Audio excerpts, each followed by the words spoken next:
한 주가 얼마나 빨리 지나가는지 모르겠어요. 눈 한 번 떴다 감으면 이게 금요일, 또 한 번 감았다 뜨면 이제 주일.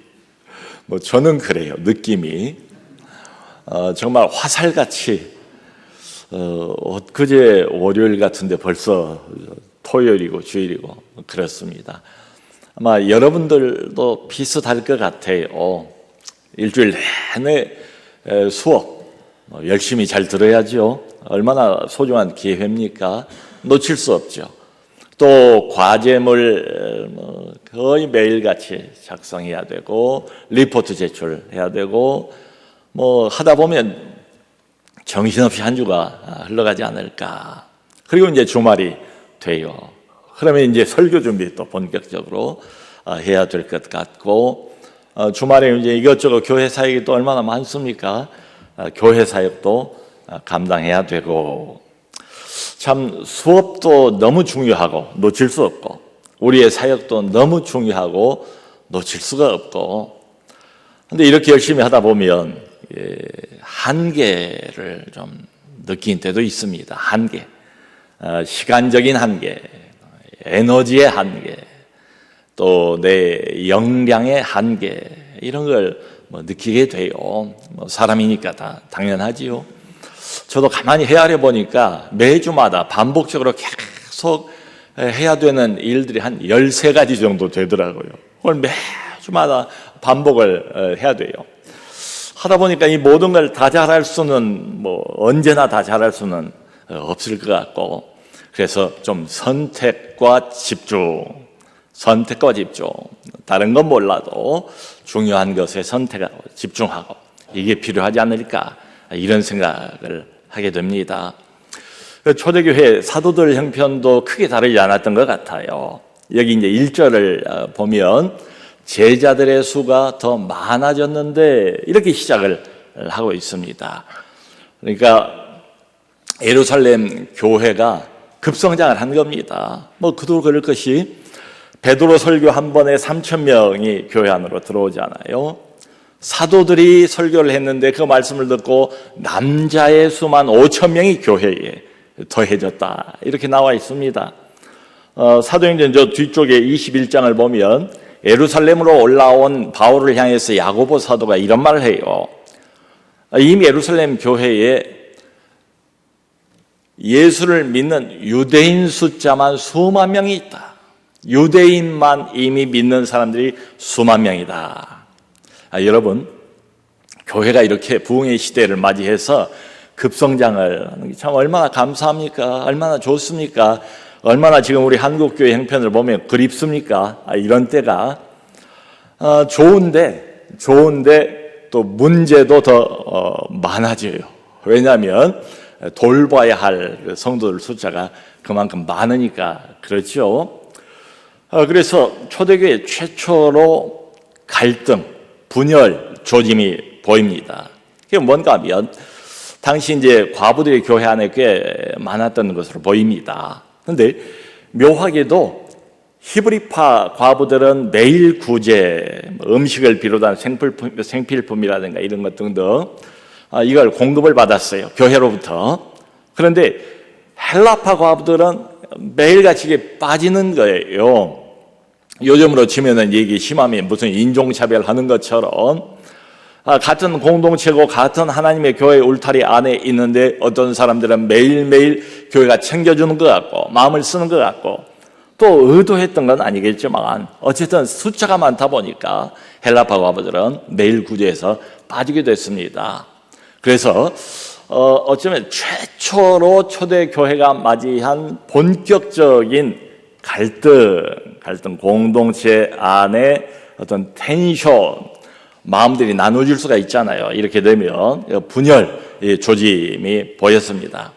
여러분, 성령으로 충만한 교회, 초대교회, 최초의 부흥의 시기, 초대교회, 이 시기인데도 불구하고 이 땅 위의 교회는 완벽한 교회는 없구나, 이런 생각이 들어가요. 그런데 바로 이 사건이 전화위복이 됐습니다. 사도들에게도 그렇고 교회도 그렇고 말이죠. 그러니까 사도들이 모여서 회의를 한 것 같아요. 기도도 했겠지요.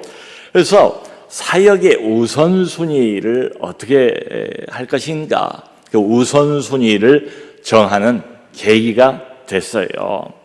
여기 4절을 보면 사도들이 이구동성으로 성도들 앞에서 이렇게 선언을 합니다. 우리는 오로지 기도하는 일과 말씀 사역에 힘쓰리라. 오로지라는 말, 특별한 말이죠. 여기 집중하겠다. 그 예전 성경이 저는 더 와닿는 것 같아요. 우리는 오로지 기도하는 일과 말씀 전하는 일에 전무하리라. 가장 중요한 것 두 가지, 놓칠 수 없는 것 두 가지. 영적인 리더가 할 일이 얼마나 많습니까? 모든 걸 다 할 수 없대요. 다 잘할 수 없대요. 그래서 딱 두 가지에 전념을 하겠다, 전무하겠다. 이건 양보하지 않겠다라고 선언을 한 셈이에요. 그게 뭔가 하면 하나는 기도하는 일, 또 하나는 말씀 전하는 일. 그러니까 구제하는 일, 봉사하는 일, 교회의 행정 등등 이런 것들은 7명의 집사님을 처음으로 세우지 않습니까? 그분들에게 다 이름을 하고 자기들은 놓칠 수 없는 이 두 가지에 전념을 하겠다라고 선포를 했습니다. 기도하는 일, 말씀 전하는 일. 기도와 말씀, 말씀과 기도. 이 두 가지가 함께 나오잖아요. 늘 붙어 있습니다. 뗄래야 뗄 수 없는 관계이죠. 그야말로 동전의 양면과 같아요. 교회의 모든 영적인 리더가 양보해서는 안 되는 것 두 가지, 기본적인 것 두 가지, 교회의 핵심적인 사역의 내용 두 가지, 무엇보다도 우선해야 되고 집중해야 되는 두 가지의 중요한 포인트. 하나는 기도하는 일, 그리고 말씀 전하는 일. 이 두 가지가 통합되어서 함께 등장을 하고 있다는 거, 이게 참 인상적이에요. 여러분, 돌아가신 우리 박윤선 박사님, 한국교회 존경을 그렇게 받았던 이유가 바로 늘 그분은 그 삶 속에 이 두 가지가 통합이 되어 있었습니다. 말씀에 대한 끊임없는 연구, 이미 연세가 상당히 드셨지만 마음이 활짝 열려있는 분이세요. 제가 기억하기로는 이제 가끔 가다 외부 강사가 이렇게 오시면 항상 우리 박윤선 목사님 맨 앞에 앉으세요. 그냥 앉지 않습니다. 항상 노트를 가지고 앉으세요. 하나님의 말씀을 좀 더 정확하게, 좀 더 깊이 있게, 좀 더 풍성하게 깨닫고자 하는 그 마음이 이미 신구약 주석을 완간하시고 난 뒤인데도 불구하고 모든 대한민국의 신학생과 신학자들이 존경하는 분인데도 불구하고 언제나 말씀 연구에 대한 끊임없는 갈망 가지고 있었습니다. 그런가 하면 그분은 평생을 설교자로 말씀을 전하면서 사셨어요.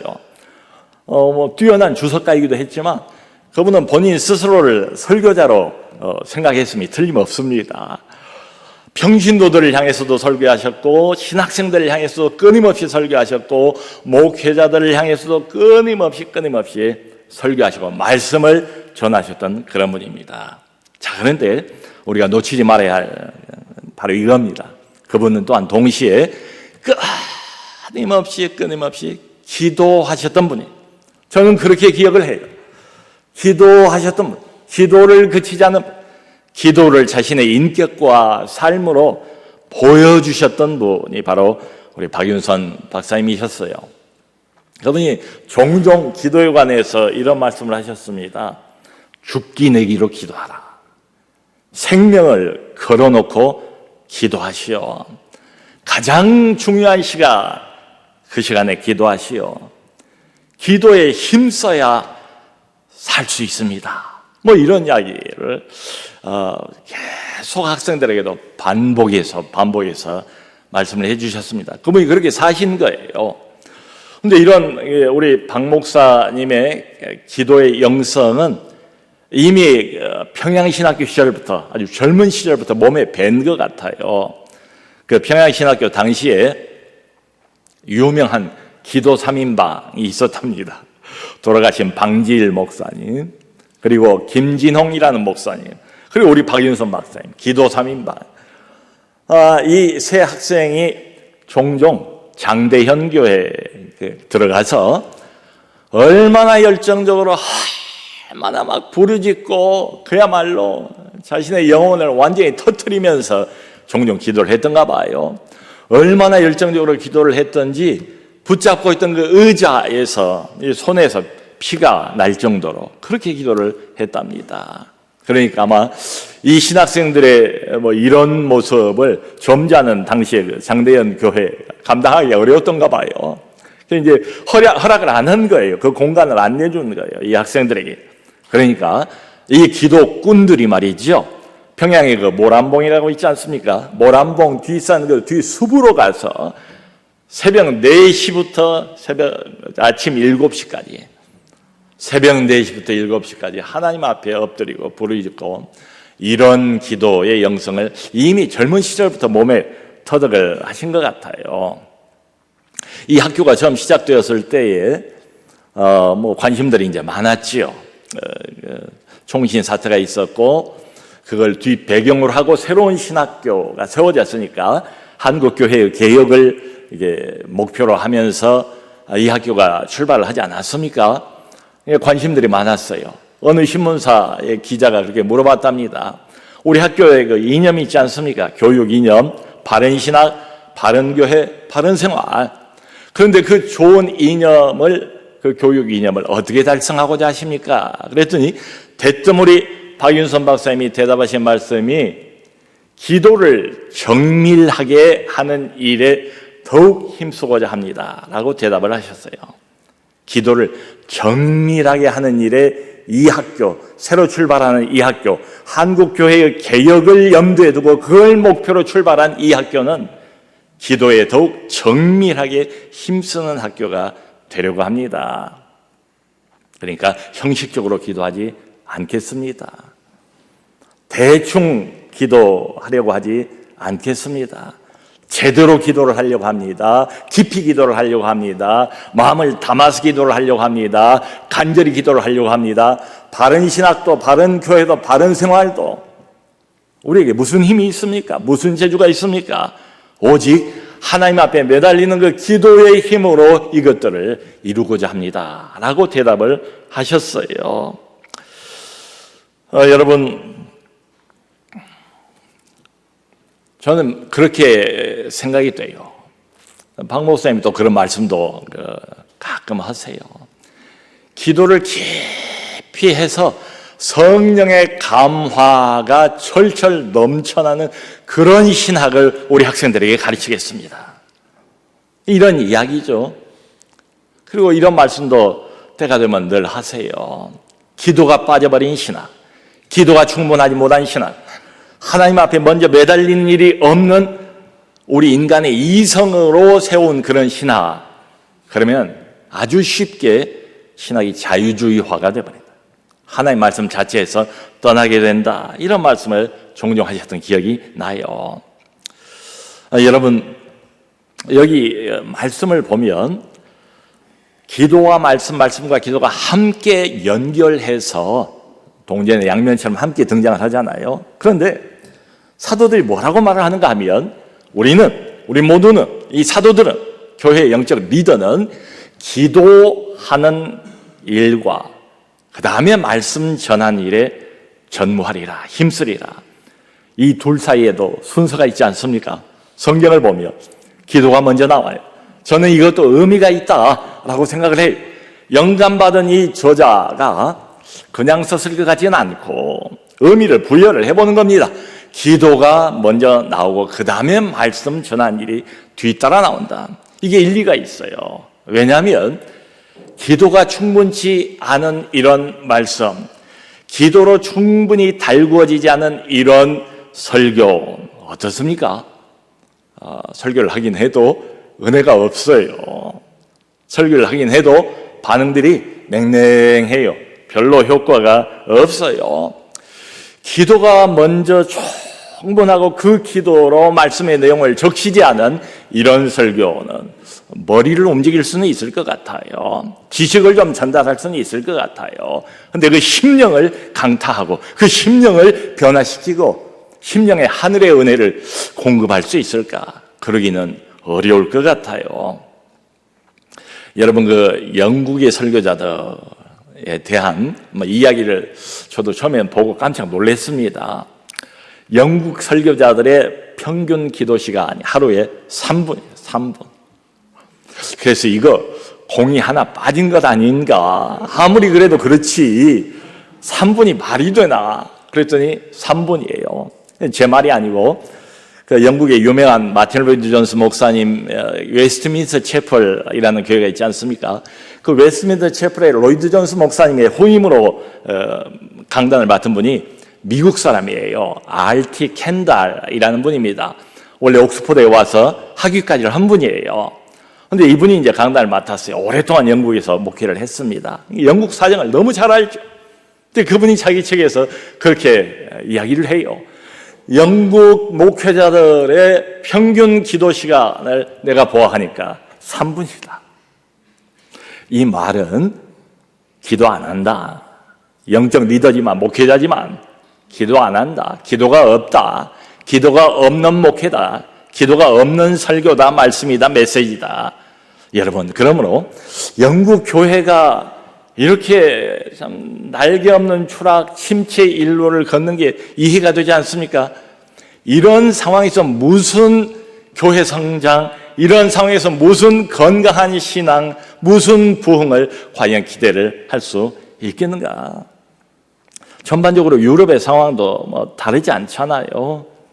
유럽도 얼마나 지금 영적으로 침체 일로에 있습니까?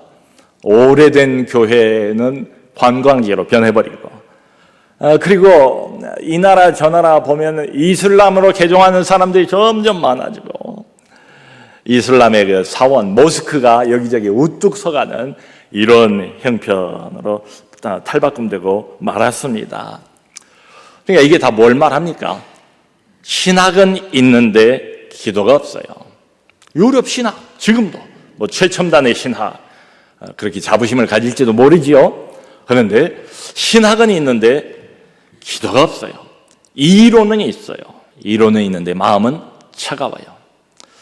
저는 1990년도에 이제 영국으로 유학자 떠났다가 딱 12년 만에 2002년도 월드컵 하던 그때에 다시 한국으로 귀국을 했습니다. 제가 10년 넘게 있다가 한국으로 다시 돌아와 보니까 말이죠. 대번에 눈에 이렇게 띄는 거 하나가 있었습니다. 그게 뭔가 하면 금요일 날 되면 예전에는 다 교단하고 상관없이 철야 기도를 했거든요. 그게 없어져 버렸더라고요. 장로교, 감리교, 성결교 할 것 없이 그때는 불금이란 말도 없었어요. 금요일 날 어디 갈 데도 없고 할 것도 없고 즐길 것도 별로 없고, 한 30년쯤 전입니다. 모두가 다 믿는 사람들은 금요일 밤이 되면 한 11시 정도 되면 교회 모입니다. 그래서 교회에 모여서 11시부터 소위 말하는 금요 철야 기도를 시작을 해서 그리고 새벽 5시 새벽 예배 드릴 그때까지 저도 기억이 나요. 이미 그 부교육자 부목사이던 시절이었는데 그 한 6시간을 부교육자 3사람이 돌아가면서 2시간씩 감당을 하는 거예요. 지하에서 금요 철야 예배를 늘 드렸는데 그 지하의 이 강대상은 이 판자를 이렇게 두꺼운 것으로 일부러 만들어 놨어요. 왜냐하면 밤을 새워서 나 자신도 깨워야 되고 그리고 저 성도들도 깨워야 되니까 이걸 그냥 힘껏 치면서 찬송도 인도하고 또 좀 이렇게 분위기가 그렇다 하면 또 찬송하고 또 막 힘껏 치고 한 2시간을 하고, 그래 토요일 아침을 보면 여기 손바닥이 약간 푸르스름하게 늘 멍든 것처럼 그런 기억이 지금도 있어요. 근데 12년 갔다 와 보니까 거의 모든 교회가 철야기도 없더라고요. 없어져 버렸어요. 이미. 그러면서 한국 교회의 날개 없는 추락, 이게 맞물려 있는 것 같아요. 기도가 사라지고 하나님 앞에 매달리는 그 열심들이 사라지면서 한국 교회는 날개 없는 추락을 함께 동반하는 게 아닌가. 제가 우리 부교육자들하고 그런 이야기를 가끔 합니다. 여러분, 기도를 통한 성령의 감화, 그게 있는 상태에서 설교하는 거하고 기도가 충분치 않아요. 하긴 하죠. 근데 뭐 그냥 지나가는 기도예요. 대충 하는 기도예요. 형식적으로 하는 기도예요. 우리가 알지 않습니까? 내가 그 감동이 없어요. 감화가 없어요. 그런 상태에서 전하는 설교하고 말씀하고 그 차이가 뭔가, 그 차이를 정확하게 아는 그 지점이 여러분들이 말씀 사역자로 제대로 출발하는 바로 그 지점입니다. 그 이야기를 가끔 합니다. 지난 3년 동안 코로나19로 모든 교회가 다 참 힘들었습니다. 뭐 저희 교회도 예외는 아니지요. 코로나19가 딱 닥치니까 뭐 어떻게 해야 될지를 모르겠어요. 뭐 이런 일이 뭐 전혀 없었어요. 무슨 매뉴얼이 있는 것도 아니고 말이죠. 또 저희 교회는 미랄학교라는 이 발달장애 특수학교입니다. 한 200여 명 돼요. 유치원부터 고등학교까지. 그러니까 장애인들이 일반적으로 면역력이 약한 것으로 알려져 있어요. 코로나가 터지자마자 그냥 학교를 딱 봉쇄를 해버렸습니다. 오갈 데가 없는 거예요. 뭘 어떻게 해야 할지도 모르겠어요. 그저 교역자들 몇 사람 모여서 겨우 간간히 예배를 이어갈 수 있을 뿐입니다. 나머지는 다 온라인이에요. 그때 이런 생각을 했습니다. 다른 건 몰라도 우선 우리 사역자들부터 이 기도에 불씨가 꺼져서는 안 되겠다. 기도에 불씨가 꺼지면 안 되겠다. 성령의 불씨는 살려야 되겠다. 그러니까 불씨가 좀 남아 있어야 나중에 장작더미가 모여도 또 불이 붙을 것 아닙니까? 불이 이미 꺼져 있는데 나중에 장작더미를 아무리 거기에 갖다 올려놓아도 그게 무슨 소용이 있겠어요? 나중에 다시 상황이 바뀌어서 성도들이 다시 모인다 할지라도 이미 거기에 타고 있는 성령의 불씨, 기도의 불씨는 살아있어야 되겠다. 이런 생각을 했죠. 그래서 그때 뭘 했냐면 참 희한한 걸 하나 시도를 했습니다. 안 해보던 것을. 기도 서약서라는 걸 만들었어요. 기도 서약서. 나는 날마다 1시간 이상씩 하나님 앞에서 성도들과 교회를 위해서 기도하겠습니다 하고 사인하고. 기도 서약서. 풀타임 교육자들은 1시간 이상씩, 파타임 교육자들은 40분 이상씩 그걸 다 우리 돌렸어요. 다 사인했어요. 다 잘 간직하고 있습니다. 그리고 그 뒤에 얼마 못 가서 경건생활 기록표라는 걸 또 만들었습니다. 경건생활 기록표. 거기에 내 이름부터 넣어달라고 이야기를 했어요. 맨 위에 제 이름이 나옵니다. 매일같이 1시간 이상씩 내가 기도를 했는가 정직하게 체크를 하는 거예요. 그리고 매일 성경을 우리 교회는 보고 있는데 그걸 쭉 따라가면 1년에 성경 전체를 일독하게 돼 있어요. 그걸 읽었는가를 체크하게 돼 있습니다. 지금까지 계속 그것을 이어오고 있어요. 참 때로는 피곤하지요. 지치지요. 그래도 매여 있잖아요. 하기로 했잖아요. 서약을 했잖아요. 하나님 앞에서 안 할 수가 없어요. 그러니까 눈이 오나 비가 오나 날씨가 좋으나 날씨가 구지나 계속 적어도 1시간 이상씩은 기도를 해야 되는 겁니다. 말씀을 읽어야 되는 겁니다. 여러분, 이렇게 억지로라도 할 필요가 있는 게 기도입니다. 매여서라도 할 필요가 있는 게 기도입니다. 은혜가 되고 감동이 있어서 기도하는 그런 경우만 있는 건 아니에요. 훨씬 더 많은 경우에는 억지로 기도하는 겁니다. 나를 쳐서 복종시키는 심정으로 하는 겁니다. 이것 아니면 나는 못 산다, 죽는다. 우리 박 목사님 그 말씀처럼 힘써 기도해야 삽니다. 그 말을 믿고 기도에 나를 던지는 거지요. 그걸 지금까지 이어오고 있어요. 그리고 또 코로나가 오자 당장 시작했던 게 우리 이제 전 교인들을 상대로 119 기도라는 걸 만들었어요. 119 기도. 급할 때 부르는 게 119 아닙니까? 맨 앞에 나오는 일은 매일, 날마다 한다. 이런 뜻이에요. 그 다음 중간에 이런 1분입니다. 1분. 너무 많은 시간을 기도에 할애하기는 부담될 것 같고 계속 가야 되니까 1분만 할애하라. 기도에. 그리고 뒤에 나오는 구는 아침 9시에 기도를 하시든 아니면 저녁 9시에 기도를 하시든 119 기도. 매주마다 기도 제목이 바뀝니다. 그게 홈페이지에 올라옵니다. 그게 벌써 이번 주가 163주째가 됐어요. 그러니까 수백 명이 아니면 많은 성도들이 마음을 모아서 매주마다 바꾸어지는 그 기도 제목을 보면서 1분이지만 동시간대에 함께 마음을 모아서 하나님 앞에 간절히 기도를 합니다. 저는 그 코로나 3년을 그래도 잘 견디고 여기까지 올 수 있었던 게 이 119 기도 덕분이 아닌가 그렇게 믿고 있습니다. 여러분, 시대가 많이 바뀌긴 했습니다. 더 잘 아실 거예요. 우리 젊은 신학생들이 메타버스의 시대가 됐습니다. 가상현실이 마치 진짜 현실 같은 이런 시대가 됐어요. 이게 어디까지 발전할지 모르겠어요. 또 요즘 챗 GPT라는 것에 대해서 관심이 많지 않습니까? 이 오픈 인공지능 AI 마치 척척 박사와 같아요. 여기에 뭐든지 물어보면 다 대답을 해줍니다.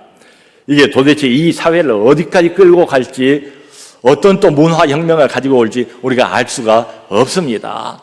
그래서 많은 사람들이 변화에 대한 이야기를 합니다. 이미 교회도 코로나를 통해서 변화되었고 앞으로 더 변화될 것이다. 코로나 이전에도 교회가 어려웠는데 메타버스의 시대, 챗 GPT의 시대가 되면서 앞으로 교회는 더 어려워질 것이다. 이런 이야기들, 변화에 대한 이야기를 많이 강조를 하는 것 같아요. 근데 저는 꼭 그 점만 생각할 것은 아니다. 변하지 않는 것이 있다. 문화는 변하고 기계 문명은 날이 갈수록 최첨단으로 바꿔져 가겠지요. 근데 어떻습니까? 우리 인간들의 영적인 상황은 어떻습니까? 우리 모든 인생들의 마음의 상태, 심령적인 조건은 어떻습니까? 그건 동일하다. 변하지 않았다. 예나 지금이나 죄성을 가득 안고 있는 인간이다. 하나님을 떠나는 걸 좋아하고 자행자제하는 걸 좋아하고 내 멋대로 사는 걸 좋아하고 하나님을 마음에 두기를 싫어하고 하나님의 음성에 일부러 귀를 닫고 마음문을 닫는 게 오늘 이 시대에도 전혀 변하지 않은 똑같은 인생들의 조건이 아닌가. 이 사회 전반에도 여전히 죄와 어둠으로 가득 차 있습니다. 오늘날도 말이죠. 그 미랄 학교 그 벽에 이게 큰 현수막이 걸렸더라고요. 그리고 바로 옆에 고등학교가 하나 있어요. 중산고등학교라고. 그 앞에도 똑같은 현수막이 걸려 있어요. 내용이 이런 겁니다. 학생을 노리는 낯선 음료를 절대로 마시지 마세요. 강남구 의학과, 강남구에 있는 의학과에서 이걸 갖다 붙인 거예요. 학교 앞에다가. 얼마 전에 그런 사건이 있지 않았습니까? 대치동과 학원가에서 이상한 사람들이 와가지고 낯선 음료를 줬는데 거기 이제 마약 성분이 들어있는 거예요. 그러니까 이제 이런 표가 걸릴 정도입니다. 글쎄요, 얼마 전만 해도 그냥 마약 청정국이라고 했고 이런 면에서는 굉장히 자유로운 안전한 나라였는데 우리나라가 어느새 어린 학생들의 마약 성분의 음료, 마약 중독 이걸 걱정해야 되는 이런 나라가 되고 말았습니다. 여러분, 제가 최근에 그 뉴스를 보고 참 깜짝 놀란 게요. 강남구 어떤 유흥업소에서 커플들, 연인들끼리 서로 바꾸어서 즐기는 소위 말하는 스와핑 이런 사업을 했답니다. 그런데요, 두 달 만에 무려 3억 원을 벌었대요. 이 가격이 싸지도 않아요. 그걸 신청하려면 적으면 10만 원, 많으면 30만 원을 내야 되는데 얼마나 많은 사람들이 이것을 신청을 했던지 불과 두 달 만에 3억을 벌었대요. 그래서 이 업소의 업주는 처벌을 받았어요. 그런데 거기 참여한 손님들은 처벌을 못했대요. 왜 못했는가 하면 법적인 근거가 없대요. 간통죄도 이미 없어져 버렸지요. 그리고 제가 더 깜짝 놀란 것은 그 사건 그 기사에 달린 많은 댓글이 거의 대부분이 뭐라고 이야기를 하는가 하면, 아니 이게 무슨 남에게 피해를 주는 것도 아니고 자기들이 좋아서 하겠다는데 이게 무슨 대수냐, 무슨 잘못이냐, 거의 대부분 달려있는 댓글들이 그런 논조이더라고요. 시대가 변했구나. 시대가 변했구나. 더 이상 남의 눈치를 살피지 않는 이런 시대가 됐구나. 그냥 내 하고 싶은 대로 자기 만족을 극단으로 밀어붙이는 이런 시대. 다른 사람이 어떻게 나오든, 예전 전통이 뭐든, 관습이 뭐든, 윤리가 뭐든, 도덕이 뭐든, 나 I don't care, 상관없다. 자기 만족을 극대화시키기를 주저하지 않는 이런 시대, 남 눈치를 보지 않는 이런 시대, 사람 눈치도 보지 않는 그런 사람들이 하나님의 눈치를 볼 리가 없지요. 여러분, 로마서 1장 말씀이 생각나지 않습니까? 이미 그 시대에도 여자와 남자가 순리대로 쓰지 않고 영리로 서로 바꾸어 쓰는 것을 바울이 질타하고 있지 않습니까? 시대는 변하고 2000년이라는 시간 간격이 있을지는 모르겠지만 이런 점에서 보면 인간의 심령의 상태, 놓여 있는 영적인 조건, 이건 전혀 달라지지 않았다. 여전히 죄악으로 어두움으로 가득 차 있는 시대가 이 시대가 아닌가, 동일하지 않은가. 그러므로 여러분, 주 예수의 복음이 필요하다는 것도 동일한 줄로 믿습니다. 그것만 동일한 건 아니라고 생각해요. 우리 목회의 원리도 정확히 동일하다고 저는 믿습니다. 가장 중요한 게 뭔가? 이때에도 메타버스와 챗GPT와 우리가 감히 감당할 수도 없어 보이는 수많은 죄악들이 날이면 날마다 뉴스를 보면 그러잖아요. 허구한 날 새로운 죄들이, 새로운 사고들이, 사건들이 계속 쏟아져 나오는 이 시대에도 목회자로서 가장 필요한 건 뭘까? 교회가 어디에 우선적인 관심을 둬야 될까? 하나는 기도하는 일과, 그리고 두 번째는 말씀을 전한 일에 전무하리라. 근데 순서가 있다. 여기 나와 있는 것처럼 기도 먼저입니다. 기도 먼저. 그러므로 우리 학우들께서 저는 이랬으면 좋겠어요. 수업 듣고 피곤하고 과제하고 리포트 작성하고 제출하느라고 쉽지가 않지요. 지치지요. 어제도 수업 시간에 물어보니까 힘들다고 그래요. 이구동성으로 이해를 합니다. 저희 때도 그랬으니까. 자, 그럼에도 불구하고 우리 박 목사님 말씀처럼 기도에 힘써야 내 영혼이 삽니다. 그러니까 우선 내가 살기 위해서라도 우리 학교에서 수업을 시작하기 전에 30분만이라도 좀 할애를 하면 얼마나 좋을까. 집중해서 하루를 시작하기 전에, 수업을 듣기 전에, 다른 사람을 만나기 전에 먼저 하나님을 만나는 이 시간 30분만 할애를 해서 날마다 하나님 앞에 먼저 엎드리고 매달리고 기도하고 내 영혼을 덮이는 것으로부터 시작하면 얼마나 좋을까. 여러분, 하나님은 오늘도 여전히 사람을 쓰십니다. 메타버스를 쓰시는 게 아니에요. 챗GPT를 쓰시는 게 아니에요. 그럼 우리하고는 별 상관없어요. 필요한 만큼 사용을 할 수 있을지 모르겠지만 하나님은 여전히 지금도 누구를 은혜의 통로로 쓰시는가 하면 바로 여기 앉아있는 한 사람 한 사람, 사람을 쓰십니다. 그러니까 우리를 여기로 보내셨죠. 중요한 사람들이니까 훈련을 시키시려고. 그런데 아무 사람이나 쓰시진 않아요. 기도하는 사람을 쓰십니다. 엎드린 사람을 쓰십니다. 매달리는 사람을 쓰십니다. 그러므로 여러분들이 이 학교에서 배운 모든 배움과 신학을 기도로 녹여내시기를 바랍니다. 기도로 적셔진 말씀을 전하시면 좋겠어요. 심장에 담겨있는 그런 살아있는 말씀을 전해주시면 좋겠어요. 충분한 기도, 깊이 있는 기도, 기도에 전무하리라. 죽기 내기로 기도하라. 기도를 통한 성령의 감동, 감화가 있는 그런 신학을 가르치겠습니다. 그게 바로 우리 합동신학원의 맨 밑바닥에 놓여 있는 정신적인 기조여, 영적인 기초인 줄로 믿습니다.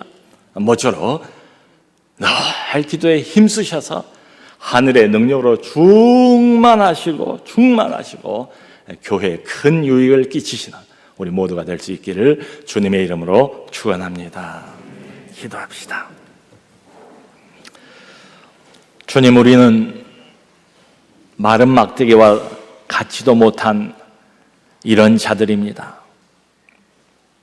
말로만이 아니라 실제로 아무 효능도 없고 별로 쓸모도 없는 그런 인생들에 불과합니다.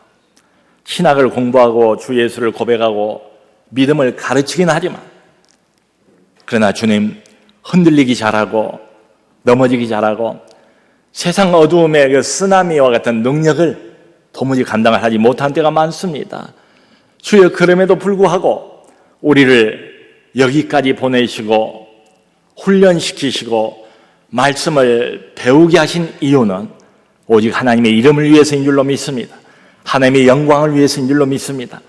하나님이 따로 뽑아서 만드신 교회 공동체를 위해서 우리를 특별히 3년 동안 여기에서 훈련시키고 있는 줄 믿습니다. 주여, 우리 힘만으로는 맡겨진 이 소명을 도무지 감당할 수 없사오니 하나님이여, 우리 박윤선 박사님이 그렇게 목이 터지라고 강조하고 외쳤던 것처럼 죽기 내기로 기도하고 힘써서 기도하고 형식적으로 대충 때우는 이런 기도가 아니라 마음을 담아서 기도하고 필요하면 철화도 하고 필요하면 금식도 하고 한번 기도로 매달려서 하나님이 기도를 통해서 주시는 은혜가 어떤 것인지, 성령의 감동과 감화가 어떤 것인지를 우리 온몸으로 우리 영혼으로 실감하기를 간절히 구합니다.